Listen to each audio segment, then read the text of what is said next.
नमस्कार मंडळी.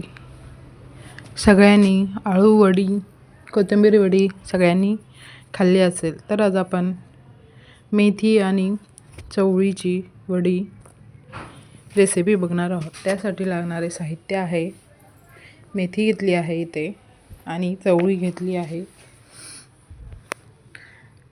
बेसन पीठ 1 वाटी, जिरे 1 चम्मच, तीळ साधारण 1 चम्मच,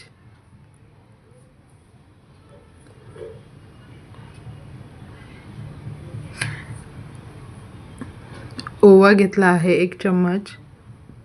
मी अंदाजे घेतला आहे 1 चम्मच साधारण ओवा, अर्धा चम्मच लाल तिखट, अर्धा चम्मच हल्दी पावडर, 1 चम्मच मीठ चवीनुसार टाका. हिरवा मिरचीचा ठेचा आहे साधारण 2 ते 2.5 चमचे. याला मिक्स करून घ्यायचं आहे. आता अर्धा ग्लास पाणी टाकलं आहे आणि आता मिक्स करून घेऊन हे अशा प्रकारे मळून घ्यायचं आहे. त्याचे छोटे छोटे उंडे करून घेऊत, असे लांब लांब थोडेसे, म्हणजे वाफायला सोपं पडेल आणि पटकन शिजेल.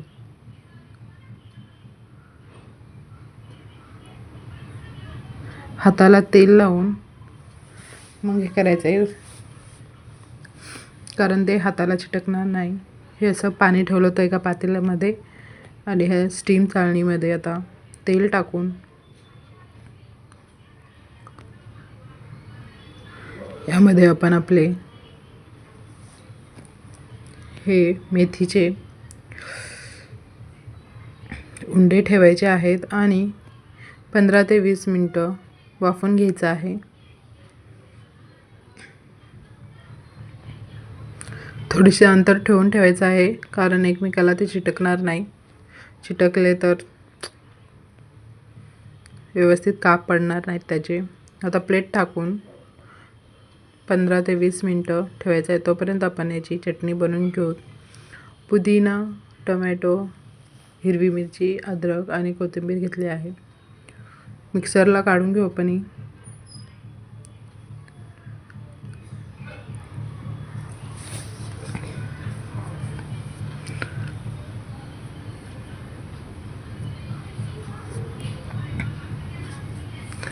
टमॅटोचं वरचं देठ त्याचं काढून घ्यायचं आहे, सर्कलवालं, कारण ते त्याने चटणी छान नाही लागत. आणि अर्धा वाटी दही टाकायचे आहे याच्यामध्ये आणि थोडेसे जिरे टाकायचे.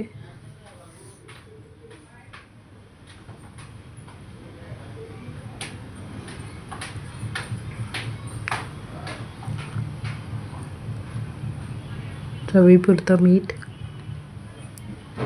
आवडत असल्यास चाट मसाला पण टाकू शकतात.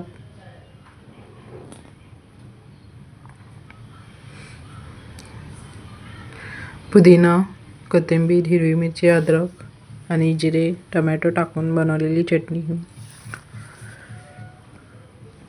ट्राय करा तुम्ही पण. अशा प्रकारे चटणी खूप मस्त लागते. आता आपण बघू आपले